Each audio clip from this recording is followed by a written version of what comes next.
Good morning, Goddess Ascension ladies. Happy Easter. How is everybody doing this morning? So it's been a minute since I've done a Facebook Live here, so I always like to wait until I feel some genuine inspiration to talk about something. And what I'd like to share with you this morning is there's a dance practice called 5 Rhythms, which I've been doing for a number of years. And a few years ago, after I'd started the 5 Rhythms dance practice, I realized that there was a really strong link for me between the different stages that relationships go through and the 5 Rhythms dance practice. And once I started to see the links, it just became like so clear to me that this is a brilliant context. It's a brilliant framework to understand the different phases and stages in our relationships and how they look and feel differently, and how we can get very identified with particular stages or particular rhythms, and we can feel very averse to others, right? So I'm going to break it down for you this morning into what those 5 rhythms are and how they map onto the stages in our relationships. Morning, Emma. How are you? So thank you for joining me, Emma. I just decided to come on this morning, so this is a bit of an impromptu share, but it's always nice to have somebody listening. So the first rhythm of the 5 rhythms is flow. And I like to link this to the early stages of a relationship or a new friendship. But yeah, we'll just use the word relationship as a generalized term. In the beginning, when we meet somebody, oh, that's good to know, Emma. We usually enter the relationship in the rhythm of flow. The rhythm of flow is very feminine. It's very soft. The element of, or the part of the body that links to flow is the feet. So at the beginning of the dance class, when we go into flow, we are exploring the space, moving around in a fluid, circular, inquisitive kind of way. And usually it's when we're in this flowing rhythm that we begin to connect with somebody else from a space of curiosity, openness, accessibility, ease. When we enter the dynamic in flow, there is no expectation, because it's kind of taken us by surprise, right? Like we're in our flow, someone else is in their flow, and suddenly somehow those two flows converge.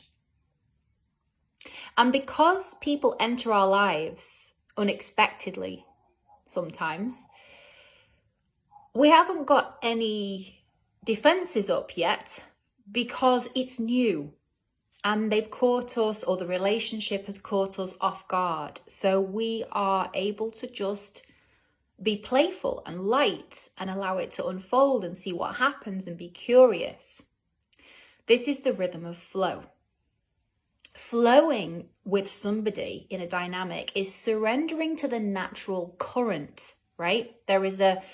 Flow is obviously synonymous with water. Water flows through the path of least resistance. So the flow stage of a relationship feels amazing. How does that translate into human relationship terms? It feels like the dynamic with the other person is easy, it's enjoyable, it's fun. You are enjoying discovering aspects of them. They are enjoying discovering aspects of you. You haven't put any expectations on them yet because it's too new for that, and you're just still caught up in the delight of the newness and the ease, right? So usually in relationships, there is a period of time where we are in the blissful flow state. Nothing quote unquote bad has happened yet. They haven't done anything yet to challenge you, to tap into your ego, to tap into your inner child wounding. Like, none of that's happened yet. So there is a freedom and a lightness and a joy. And often when we find ourselves in a flow with somebody, there's a relief, right? Because life can feel quite lonely a lot of the time. Even if we've got family, even if we've got kids, even if we've got a partner, sometimes life can feel lonely. But when somebody enters our life and kind of takes us into a swirling tango with them, where suddenly we found somebody who's in the same rhythm as us, who sees the world through a similar lens, who has similar aspirations, hopes and dreams, and you collide in that flow dance, it feels so just easeful, like a relief to be flowing with another human. And of course, when we connect with somebody through flow, it feels so wonderful that what happens is that the shadow at some point will out itself, right? So what I've experienced in my relationships is that when we're in the flow state, this is like pre-shadow work stage. There's an innocence in flow because you haven't activated the other person's shadow yet, and they haven't activated yours yet. Hi, Lou. So there's an innocence about flow. Because it feels so amazing, we want to pickle it, preserve it, put it in a jam jar, and make sure that we stay in that frequency. The problem is, this is the irony, this is the paradox. As soon as we want to pickle it, put it in a jar, put a label on it, and, put formaldehyde in it to make sure it never changes, that is the very moment where the relationship begins to pivot into the second rhythm, which is staccato. Staccato, if you've ever been to 5 rhythms, is the rhythm where you start to build some heat and some energy in the body, and you start to make kind of lines. So it's like, I don't know how to demonstrate for you on a Facebook Live, but it's like, it's that kind of movement. It's breath, which generates fire, whereas flow is more the element of water. And it's often partnered. You often partner up in staccato, and you're kind of making lines. So that's why it's got a more masculine energy to it. Staccato's got edges. So it's like, this is my space, that's your space. I move backwards, you move forwards, you move forwards, I move backwards, you take a step away, I take a step towards. It's that kind of rhythm. And my dance teacher Claire once said, staccato is the rhythm that we predominantly live our lives through. This, like, it's got a kind of like to-do list vibe, got to get this done, got to get that done, got to pick up the kids, do the shopping. It's kind of a bit adrenalized. So staccato it's almost like in the dance, it's about marking out territory and marking out edges and trying to negotiate with your dance partner. If I move this way, what do you do in response? If you move that way, what do I do in response? So it's got a very, what I call, contractual feel about it. It's really, really transactional. In staccato, we are trying to work out within the relationship, if I do this, how will you respond? If you do that, this is how I will respond. If you do this for me, I'll do this for you. If you don't step on my toes in this area, I won't step on your toes in that area. Does this make sense? So most relationships are vibrating in the field of staccato. Most relationships are transactional.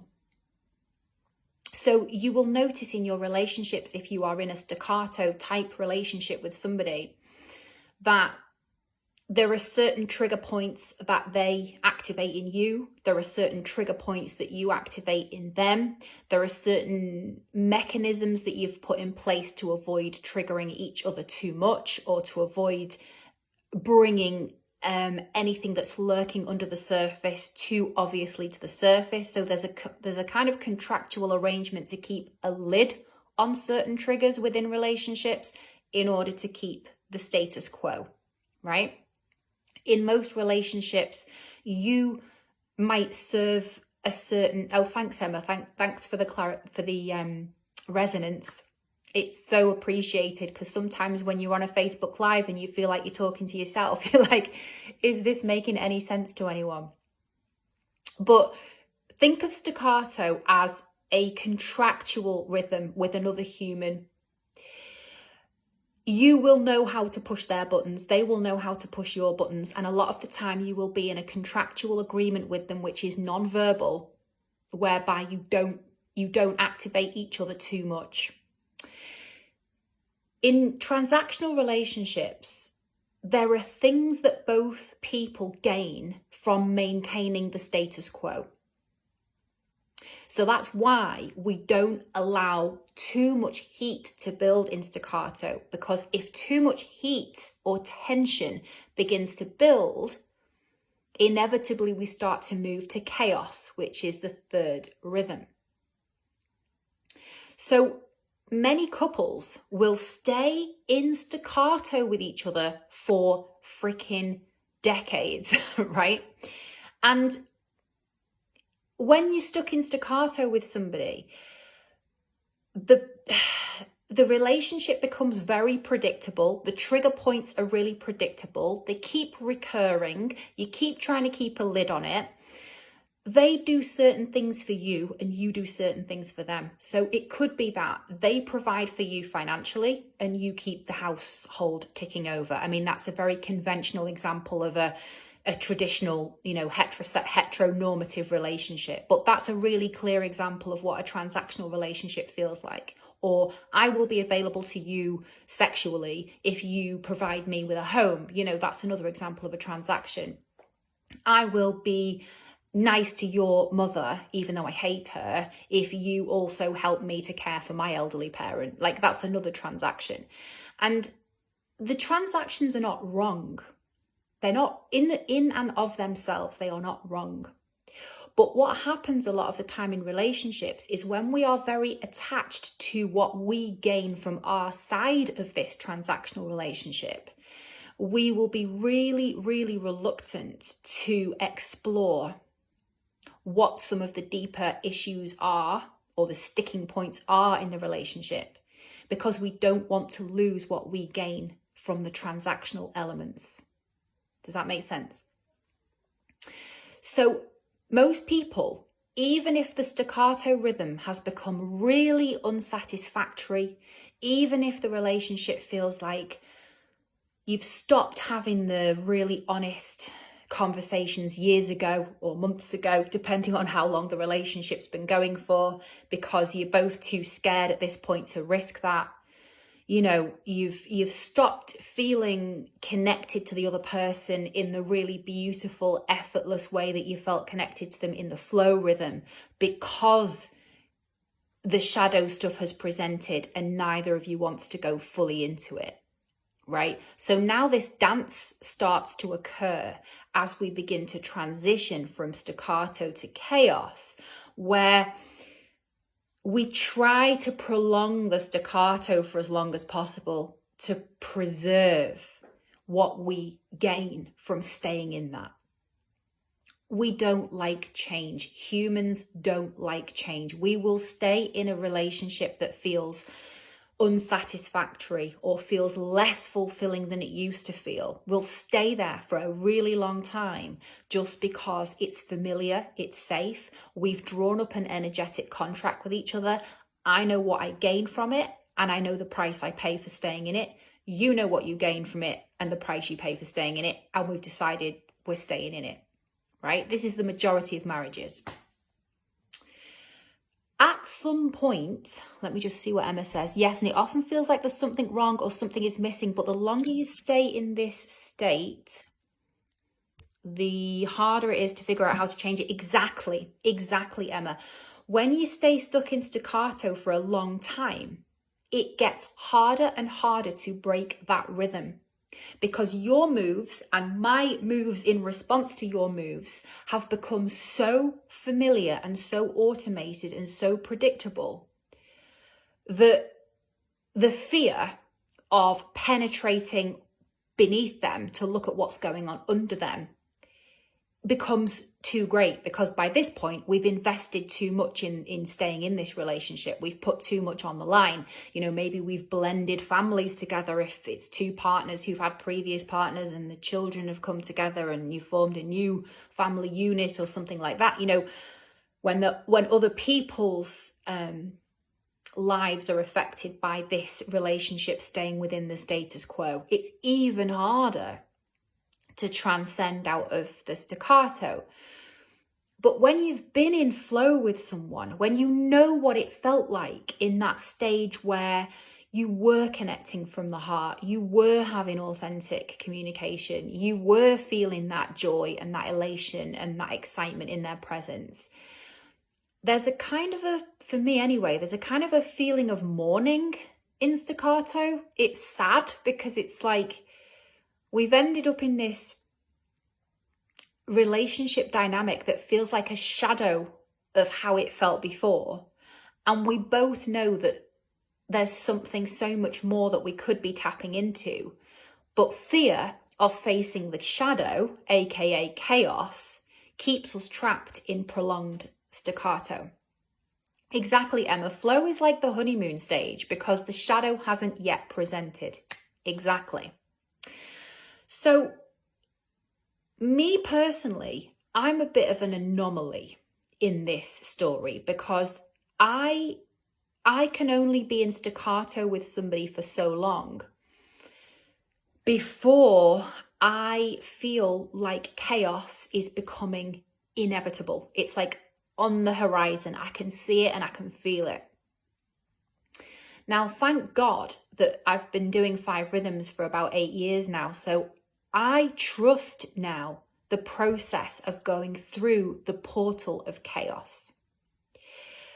Prior to doing 5 Rhythms, I would have avoided going into chaos with the best of them because obviously chaos equals unknown. So in 5 Rhythms, once the energy has built up in the room in this staccato, this heat building, line making and sort of way of dancing, the music, as we transition into chaos, the tempo of the music picks up. So sometimes the music's quite tribal, it's like a lot of drum beat, and it takes you into a kind of frenzied, potentially ecstatic state, right? Now, the fascinating thing about 5 Rhythms is that as the tempo picks up and we start to move into chaos, that tends to be the precise moment where suddenly people need the toilet. Suddenly people need to go and check their phone. Sometimes people need to leave or sit down in the corner of the room and hide or go upstairs. There's actually a room upstairs where people sometimes go to avoid chaos. So isn't it fascinating that the way the dance floor mirrors real life, right? On the dance floor and in real life, when we feel chaos is coming, we're like, fuck that. That's really scary. I want to contract and hide. This is a normal response. the 5 rhythms practice helps you, well, it's helped me anyway, to have the courage to go into the chaos and the curiosity to see what happens on the other side of my courage to go into the chaos. So to ground it for you in practical terms, what that looks like in a relationship is chaos in 5 rhythms is the rhythm where we let go of the structures. So if you think that in staccato with your partner on the dance floor, you've been carefully building the structures of the relationship. You've been negotiating the terms and conditions of the relationship, albeit on the dance floor it's done non-verbally.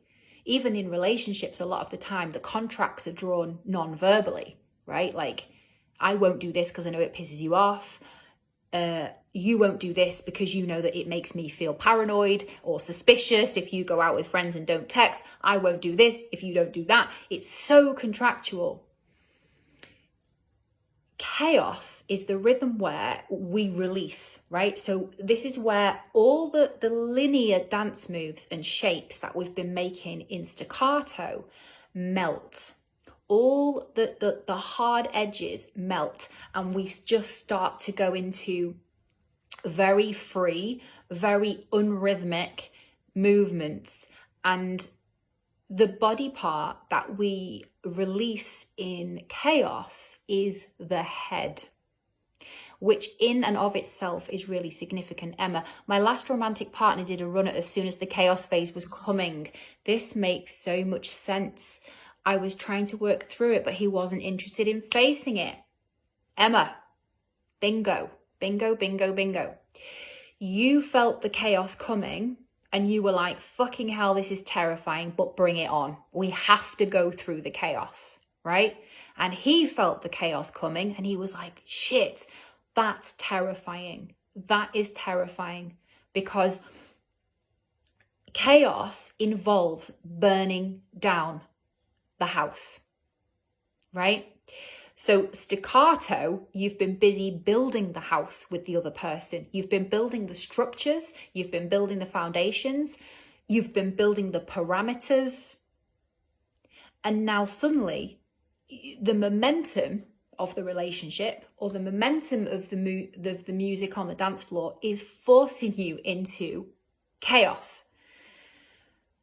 And many people think that chaos is bad, or chaos means the end. But the amazing thing is, chaos does not have to mean the end of anything. In my experience, chaos is the birthplace of a completely upgraded version of the relationship, if we have the courage to go into chaos. In chaos on the dance floor, we surrender the head. So there's a lot of like releasing of the head. Why is this so important?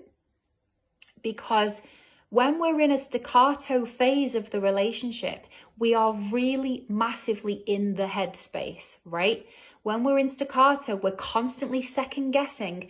What will the other person feel if I do this? How will the other person feel if I say this? How will I feel if they do that? You know, there's a lot of second guessing in staccato of, you know, should I text? Should I not? Am I too much? Am I not enough? Do you love me? Are you going to reject me? It's like, it's got this like forward, backward, edgy feel to it.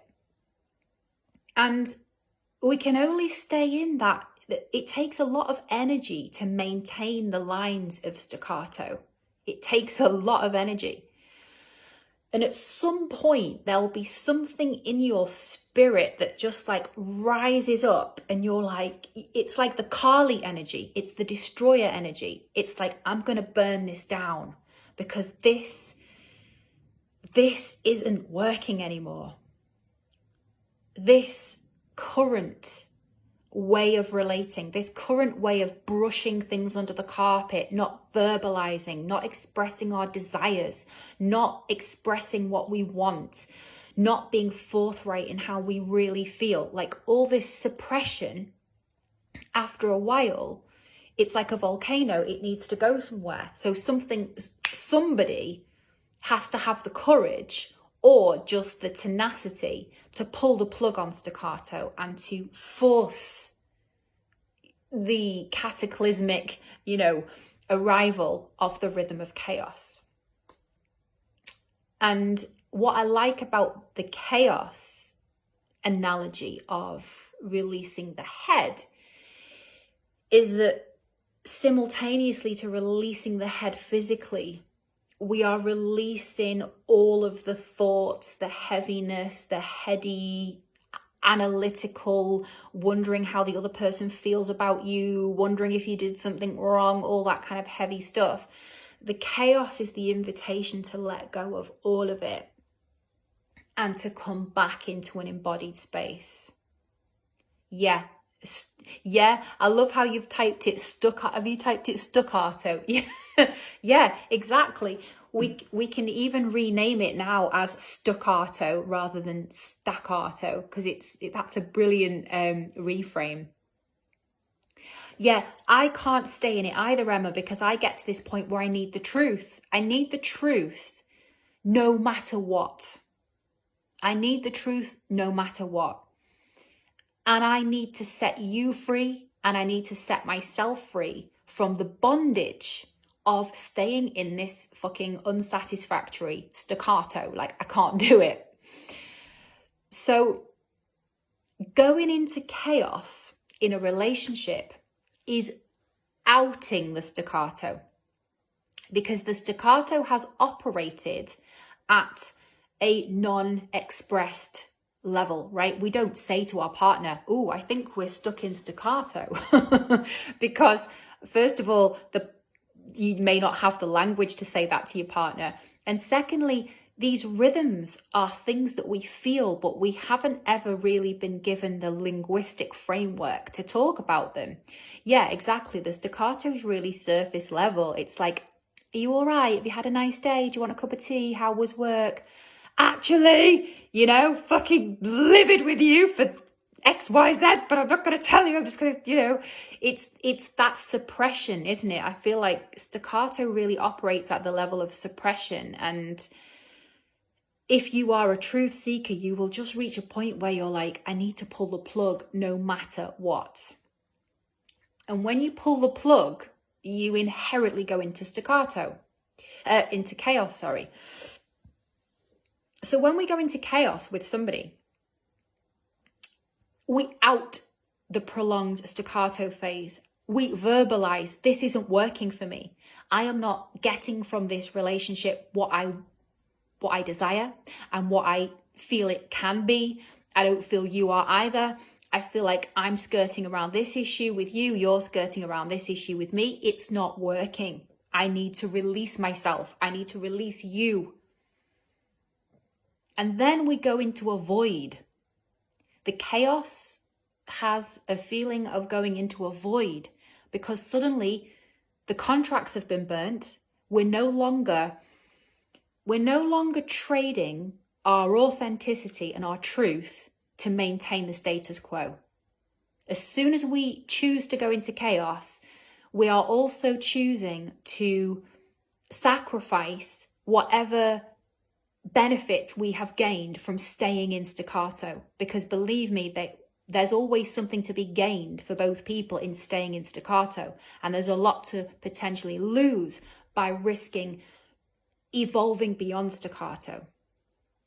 But the way I see it, forcing the chaos rhythm to come about by pulling the plug on staccato is the beginning of something new, right? I think we think chaos equals the end, but for me, what I've learned is that it just means something new. Either this dynamic with this person is going to dissolve, right? And we're going to set each other free. And neither of us knows what's next. Neither of us knows who we're going to end up in a relationship with next or what's around the corner. All we know is this cannot be maintained, that there are more the price to pay for staying in it is heavier than whatever there is to gain from staying in it. At that point, chaos becomes inevitable. It becomes the inevitable next rhythm. So chaos is about setting yourself and the other person free from the transactional relationship, which now is costing you more than it's benefiting you. The outcome of choosing to go into chaos is the unknown. We don't know what's going to happen next. We just know that this isn't sustainable. So for me, what's happened sometimes in relationships is that when I've gone into chaos with somebody, it's meant that there has been a period of time where we have had to release all of the former ways that we had of maintaining contact. So for example, with my mum, for 18 months, we just didn't speak at all. I went to Central America. The relationship was so contractual. It was so manipulative. It was so stuck in staccato. It was so fear-based. It was so manipulative that something had to, I reached a point where I could not stay in it. And I was willing to sacrifice every single thing that I stood to gain from maintaining a relationship with her of any description. I had to release myself from knowing that she was my ultimate safety net. I had to release myself from perceiving her house as my backup home if anything went wrong. I had to release myself from leaning on her financially in times of need, right? These are all the types of things that keep us in staccato rhythms with people. So I had to have the courage to burn the house down and release all of those attachments that I had to her in order to consciously go into the unknown, in order to consciously release both of us from any holding energies that were keeping us captive in a transactional relationship that served her ego and mine in a way. Because that's what happens in staccato-based relationships, is that we're both pussyfooting around each other's egos and trying not to set them off because we've got too much to lose if the other person cuts us off. That's why they're so transactional. So I had to have the courage to go full on. 18 months I didn't speak to my mum because it was like a high stakes game of poker where I was like, I am willing to sacrifice everything to see what possibly can be birthed the other side of that courage.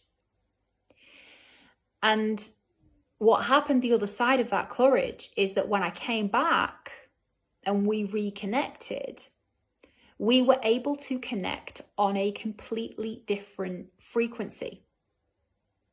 That umbilical cord had dissolved I don't believe that the umbilical cord between mother and daughter ever fully dissolves, but I think we dissolved it significantly enough that we could meet each other on completely new T's and C's. So at that point, when you've had the courage to go through chaos and risk losing everything in order to realign with your own integrity, the reward on the other side of chaos is lyrical.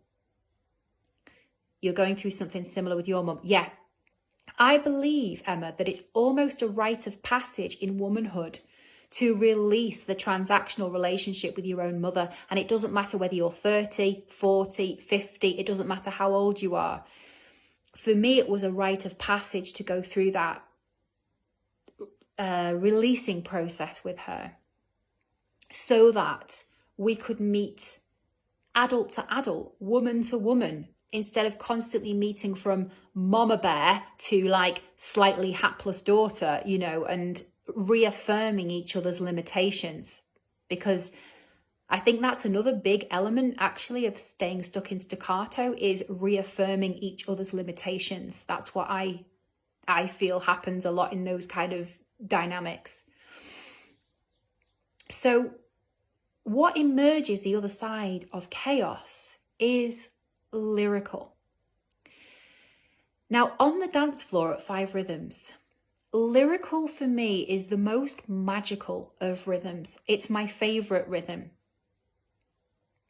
Usually, I used to go on a Sunday night, and usually the light was going a little dark by the time we got to lyrical, and there'd be candles around the room, and the music becomes very like flowing, sensual, you know, and so in many ways, lyrical mirrors flow.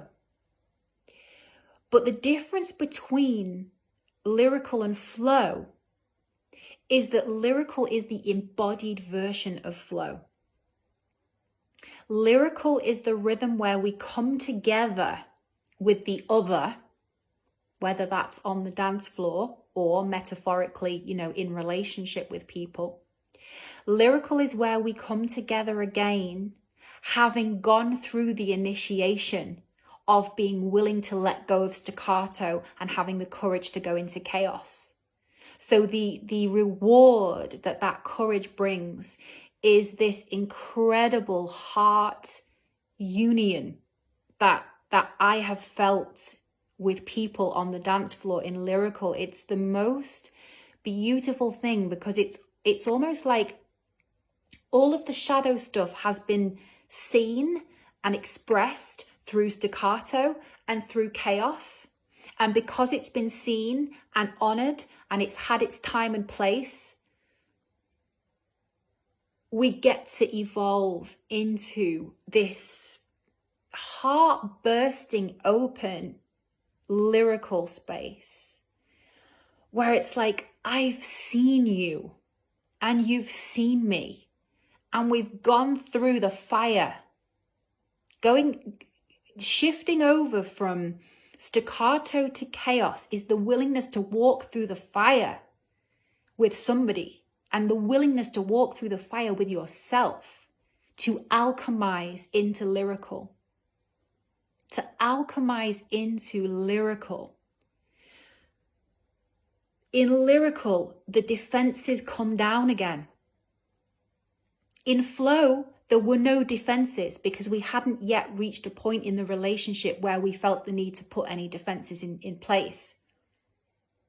In lyrical, the defenses have melted because we've embodied the practice.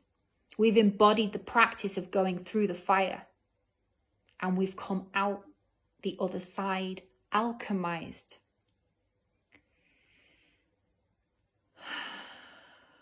There is so much courage required if we really want to meet another person in relationship in a meaningful way.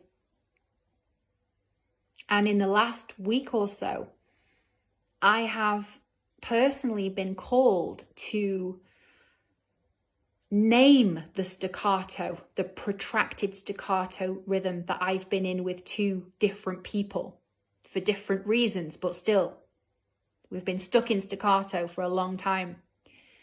And I've been forced to find the courage in myself to name the stuckness with both relationships, to name the fact that the nature of the relationship is feeling stuck, and to name where I think it's got stuck, and to have the courage to face the potential consequences, because it's a gamble. When you name what's got stuck, and you name that you're stuck in the staccato rhythm with somebody, and you name that you're suffocating in that rhythm, you need it to evolve into something else, and you have the courage to go into the chaos, like, it's a risk. The other person may or may not be able to meet you at that level of truth. Jess, building that Fempire fire by doing the work in practice in relationships, courageous queen, absolutely. I couldn't possibly sit here and do masterclasses and do programs where I'm talking about having this courage if I didn't have it. And the universe, it calls on us when we want to teach on something. It calls on us to really embody whatever it is we're teaching. That's what earns our stripes. That's what gives us the right to speak on these issues is when we have really done the work and we continue to do the work. And I have been called to put my money where my mouth is and really name the stuckness in two of my most precious relationships, and to be willing to walk away from the transactional contracts that I've drawn up with those people. No matter how intentional you are in relationships, that this time I'm going to speak my truth. With this person, I'm going to let them see the real me. With this person, it's going to be different. What I find is that if I'm not really vigilant, I can so easily slip back into old patterns of not speaking my truth, not expressing my desires, feeling like I'm too much, feeling like, I should be working through all this stuff by myself. When in actual fact, I think in any relationship, it's a combination of working through things ourselves and sharing with our partner or sharing with our beloved friend what's coming up and asking for their help. Sometimes we need to ask for the other person's help as we navigate these rocky places that come up in relationships on the road to lyrical. After lyrical comes stillness. After lyrical, we sit in meditation, either with another person or alone. And it's almost like we come full circle when we come into stillness at the end of the practice, because we've been through everything. We've been through every other rhythm. We've been through every permutation of exploring space with other people, exploring the extent to which we allow other people in, the extent to which we keep people out, the extent to which we express our desires on the dance floor, the extent to which we express our boundaries, the extent to which we allow ourselves to play, the extent to which we need to protect, the extent to which we allow ourselves to be seen and celebrated, the extent to which we shrink and hide. Everything we do in relationships is projected out onto the dance floor in a 5 Rhythms class. And that's what makes it such an incredibly beautiful practice. You get to see yourself from every side. It's like being in a hall of mirrors. Every other person on that dance floor will mirror something to you. And sometimes people mirror things to you that you like about yourself. And sometimes people mirror things to you that you really don't like about yourself. And very often when that happens, we decide that we don't like that person that mirrors that uncomfortable thing back. But sometimes that person has the exact medicine that we need to see where we're blocking, see where we've got stuck, see where there's something we don't like about ourselves that we might need to call home,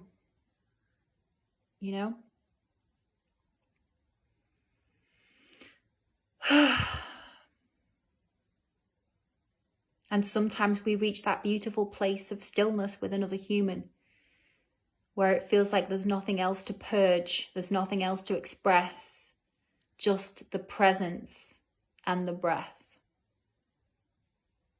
And that can be such a beautiful place to taste with another human.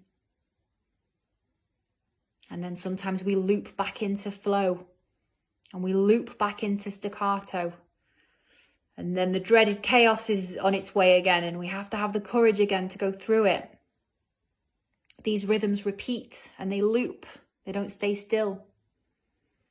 And where we get stuck is we get very identified with what we feel is our favorite rhythm. And we get really afraid to face the cusp space as the energy between us and the other person is calling us to step into and evolve into the next rhythm. And if we can make friends with the medicine and the beauty in all of the rhythms, then we don't need to be afraid to go into the chaos. We don't need to be afraid to release the contracts that are not working in order to have the courage to write new ones that work a whole lot better. And then we need to release the contracts again and go back into flow. And that's just the nature of relationships, isn't it? Constantly moving and shape-shifting. They never stay the same. But can we see the medicine in every phase? Instead of idealizing some phases and demonizing others, can we just allow all of them their space and their time, trusting that they will always evolve into the next rhythm? Nothing stays stuck unless we hold it tightly. And then we pay the price for the stuckness, right? With dissatisfaction in relationships. It's in the awareness and understanding of these processes where the power lies 100%, Emma. Because after this class today, you will never be in a relationship with somebody and not be aware that you're in staccato and you're stuck there, or chaos is coming and you're afraid, or you're in flow and it feels amazing and it feels idealistic, and it's not going to stay there. It's going to move. It's going to move at some point into staccato. It's going to move into chaos. If you have the courage to stay with the process of going into chaos, you may have the bliss of going into lyrical. It's always looping. So that's my share for this morning, ladies. And it's, I guess, in a way, timely with Easter, which is all about the resurrection, the new life, the transcendence. So thank you, Emma. Thank you, Louise. Thank you, Jess, for joining me. And for those of you who catch it later on the replay, just do #replay so that I know you were here and I can say hi to you later. Wishing you a beautiful, joyful day in whatever rhythm or rhythms present themselves to you. Just allowing the rhythm to take you, trusting in the medicine of every single phase of the dance of this life. Aho, I love you. Thank you so much for being here. And I will see you again. Bye-bye.